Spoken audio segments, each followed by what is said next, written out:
Lagi-lagi kita masih menunggu pembuktian fakta sebenarnya seperti apa. Apakah benar ijazah asli atau palsu, seperti apa lengkapnya. Karena yang berikutnya ini pun juga masih berlangsung hingga sekarang. Sidang lanjutan gugatan citizen lawsuit atau sidang gugatan publik terkait. Nah ini, dugaan keabsahan ijazah Presiden ke-7 RI Joko Widodo di Pengadilan Negeri Solo ditunda. Jadi sidang ditunda pemirsa, lantaran hakim menemukan adanya ketidaksinkronan pada bukti-bukti yang diajukan penggugat. Perkara ini diajukan dua alumnus Universitas Gadjah Mada UGM, yakni Top Taufan dan Bangun Sutoto. Sementara untuk tergugat satu yakni Joko Widodo, tergugat dua yakni Rektor UGM Profesor Dr. Ova Emilia, tergugat tiga yakni Wakil Rektor UGM Profesor Dr. Wening, serta tergugat empat adalah Polri.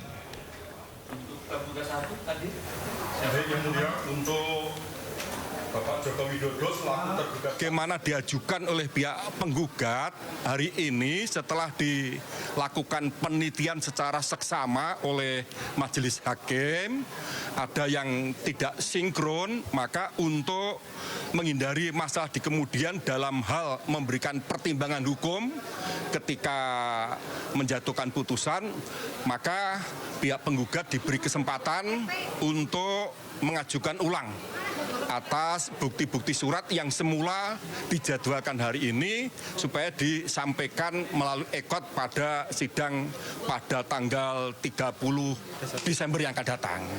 Berharap pengadilan ini besok menyajikan LCD proyektor.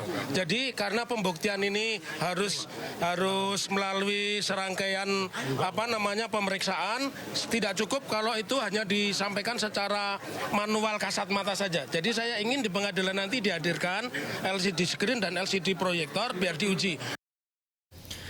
Tim kuasa hukum Roy Suryo CS menambah daftar saksi dan juga daftar ahli dalam penanganan perkara dugaan ijazah palsu Presiden ke-7 RI Joko Widodo. Jamada Girsang menjelaskan pihaknya sudah mengajukan 6 ahli dan 3 saksi dalam proses hukum dugaan ijazah palsu Joko Widodo. Ini adalah Roy Suryo ya. Salah satu nama yang diajukan sebagai saksi yakni akademisi Rocky Gerung. Girsang juga menambahkan penambahan saksi dan ahli sudah sesuai prosedur hukum. Hal ini sebagai salah satu upaya meluruskan spekulasi-spekulasi yang ada di masyarakat. Saksi ahli yang kita sudah ajukan waktu gelar perkara itu ada 3 orang. Tapi saya nggak perlu spill namanya. Kemudian hari ini kita tambahkan lagi 3 ahli. Berarti total semua 6 ahli. Dan 3 saksi adjudged. Sebagai informasi, ahli yang kita ajukan hari ini adalah satu, saya sebut namanya adalah Rocky Gerung. Dan sudah confirm melalui Dr. Tifa bahwa Rocky Gerung akan menjadi saksi ahli, menjadi ahli dalam proses perkara berikutnya. Ya, sebelum ke informasi selanjutnya pemirsa, saya akan buka rahasia kepada Anda nih. Di meja siaran ini sebenarnya ada 2 kursi. Kursi pertama saya dudukin, kursi kedua ada ini. Ini kursi biasa diduduki sama narasumber. Jadi ini kursi biasa, bisa diduduki semua orang. Tapi bukan kursi prioritas pemirsa. Kalau kursi prioritas yang viral berikut ini kita simak. Enggak, biarin aja. Saya bukan duduk di kursi prioritas, kecuali iya, tapi saya ini bukan masalah bangku prioritas saya orang tua, kamu masih muda. Coba lihat KTP kamu berapa? Gak mau ngalah sama mamaku. Saya nggak mau ngalah, kenapa? Enggak, kebiasaan Bu. Kok kebiasaan? Anak muda kok gak mau ngalah sama orang tua. Nah ini pemirsa, berbeda dengan kursi yang saya tunjukkan tadi. Ini rebutan kursi duduk di Transjakarta viral di media sosial. Seorang ibu protes di busway karena ada gadis yang tidak memberikan kursinya untuk ibu itu duduk ya. Ibu ini marah karena tidak menerima alasan gadis itu tidak memberi kursi karena itu bukan kursi prioritas dan gadis itu juga sedang sakit. Sang ibu tidak terima dan menanyakan KTP gadis itu. Ya udah, saya juga nggak mau tahu ibu. Mau tahu gue. Enggak, biarin aja. Saya bukan duduk di kursi prioritas, kecuali iya, tapi saya ini bukan Bukan masalah bangku prioritas saya orang tua, kamu masih muda. Coba lihat KTP kamu berapa? Gak mau ngalah sama mamaku? Pas saya nggak mau ngalah kenapa? Enggak, kebiasaan Bu. Kok kebiasaan? Anak muda kok nggak mau ngalah sama orang tua. Aku mau lihat KTP kamu. Kamu umur berapa? Apa? Kamu umur berapa? Nggak mau ngalah sama gue? Ya? Saya juga capek Bu, saya Kok tidak capek juga kamu anak muda? Lah, Hah? Gak mau ngalah ya? Biarin Bu. udah Kebiasaan Bu dia. bukan urusan ibu, saya kan bukan duduk di kursi Kan prioritas. masalah nggak prioritas. Ibu tahu nggak kalau misal orang lagi nggak enak badan, tahu nggak? Gue nggak mau tahu. Ya udah, saya juga nggak mau tahu ibu. Nggak mau tahu gue. Ya udah. Nggak mau ngalah ya. Biarin Bu. Wah, sampai marah-marah begitu ya, ini berat juga saya bawa. Saya taruh aja lah ya, karena memang sebenarnya nggak ada hubungannya nih dengan kursi prioritas di busway. Di lokasi berbeda pemirsa, tapi masih soal kursi busway juga. Seorang gadis merekam ibu yang tetap menggerutu karena anak muda yang lama sekali memberi kursi duduk di busway. Kita kan sama-sama capek. Iya, semua juga capek. Kita simak ya, ini sebenarnya... Bu, tahu nggak? Udah Bu, kalau sudah lansia, kan saya bilang.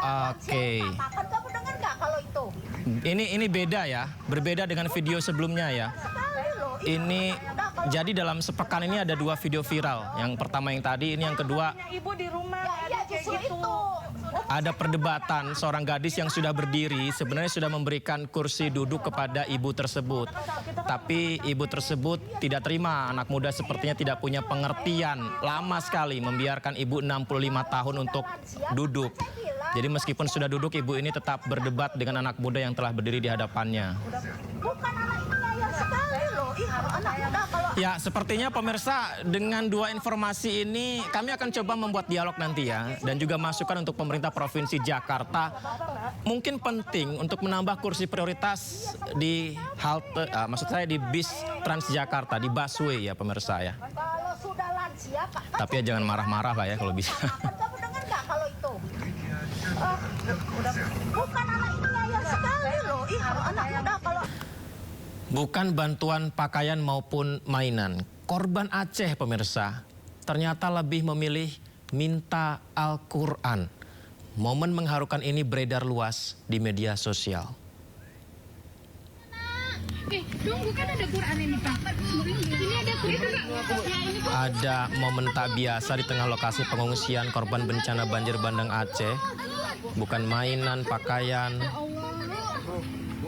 Pengungsi ini minta Al-Quran. Anak-anak tadi minta Al-Quran kepada donatur yang datang. Ini dibagikan selebgram yang datang ke lokasi bencana di media sosial ya. Momen mengharukan ini sontak jadi perbincangan dan beredar luas di jagat maya.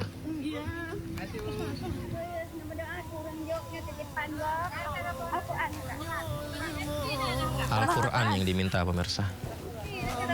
Ya medua nama bah, medua nama doa kurang dia. Awak orang bersehat.